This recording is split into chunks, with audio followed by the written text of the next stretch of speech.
Maka Diana menghampiri seseorang yang lagi bersemadi, sementara temannya satu persatu mulai sadar dari pingsannya.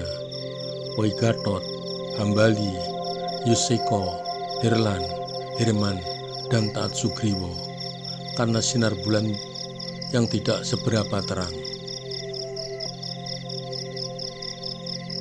Diana menyapa, "Mohon maaf, apakah aku boleh mengganggu Eyang? Karena masih gelap, apakah Eyang adalah Eyang Gunadarma?" Benar wanita cantik.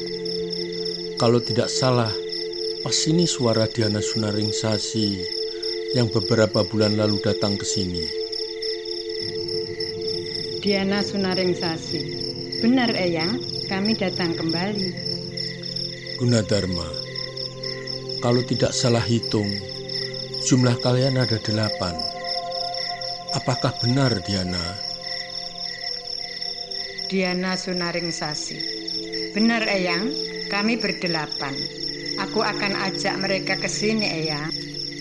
Gunadarma, silahkan Diana.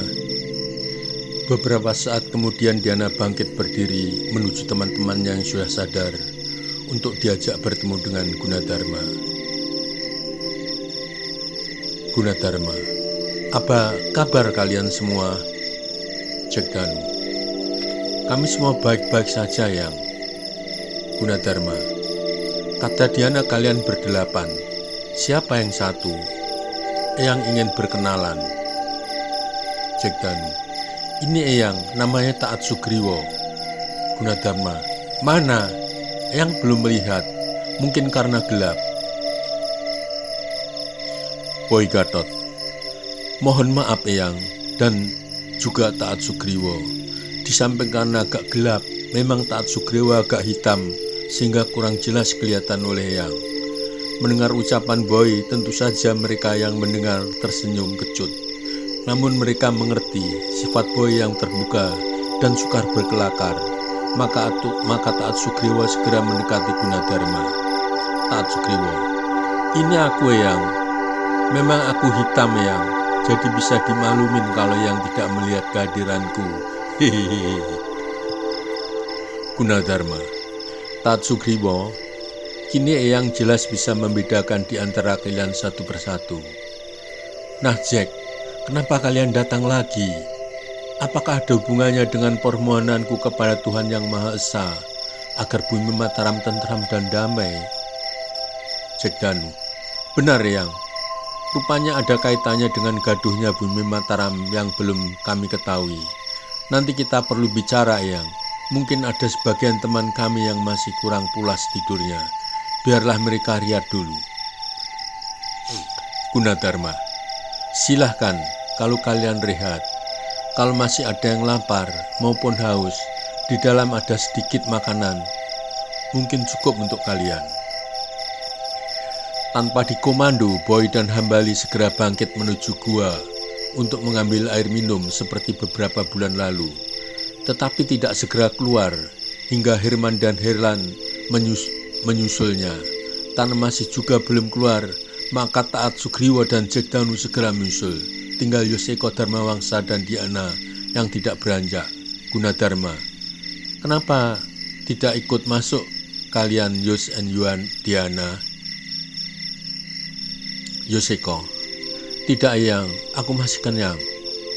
Kemudian Yoseko dan Diana agak menjauh. Eyang, izinkan kami mencari angin malam yang segar. Gunadarma, silahkan Yos juga Diana. Kemudian mereka berdua bangkit, agak menjauh.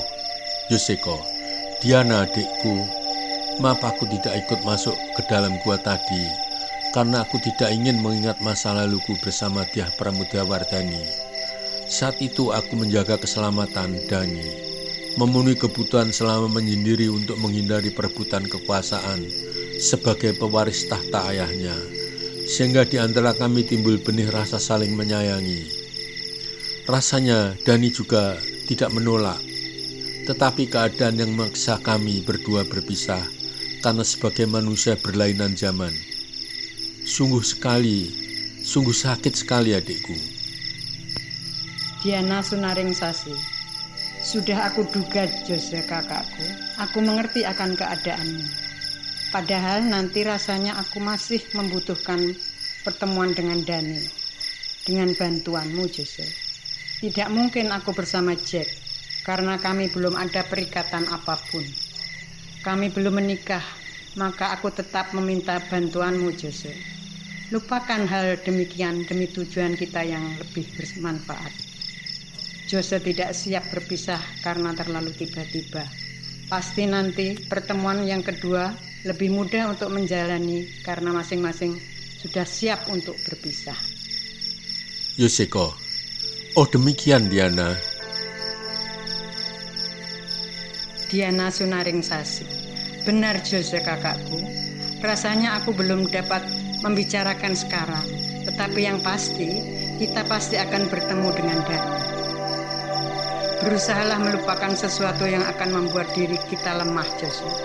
Mari kita kembali ke sana, rasanya mereka sudah pada keluar dari gua. Beberapa saat kemudian mereka sudah sampai, sementara mereka sudah keluar semua. Boy Gadot, Yus dan Diana, ini ada sedikit pisang rebus, mungkin bisa digunakan untuk menambahi seperut. Aku sisihkan untuk kalian berdua, terimalah. Diana Sunaring Sasi. Terima kasih Boy, masih ingat sama temannya. Boy Gadot, bukannya ingat Diana, kalian berdua kami tunggu tidak datang, maka aku sisihkan. Di sana masih ada pisang, tetapi bukan pisang rebus, pisang matang, enak juga. Yoseko, terima kasih Boy, ini rasanya sudah lebih dari cukup untuk kami berdua. Memang enak tenan makan pisang rebus ini dikala kita memerlukan. Diana Sunaring Sasi. Benar Boy, rasanya sungguh enak. Dikala perut minta diisi, walau sedikit tetapi pada saat yang tepat. Boy Gadot, wah, rasanya aku mulai mengantuk lagi setelah makan beberapa pisang rebus. Maklum, sesungguhnya ini waktu kita tidur, tetapi kita masih mengembara. Hihihi, Gunadarma. Benar Boy, sebelum kalian semua tertidur lagi, rasanya pertemuan ini sebaiknya kita akhiri. Kita semua kembali ke rumah Eyang. Di sana nanti kita bisa berbicara dengan tenang.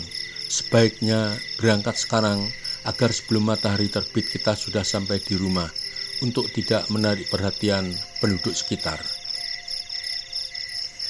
Bagian 3. Suasana mencekam.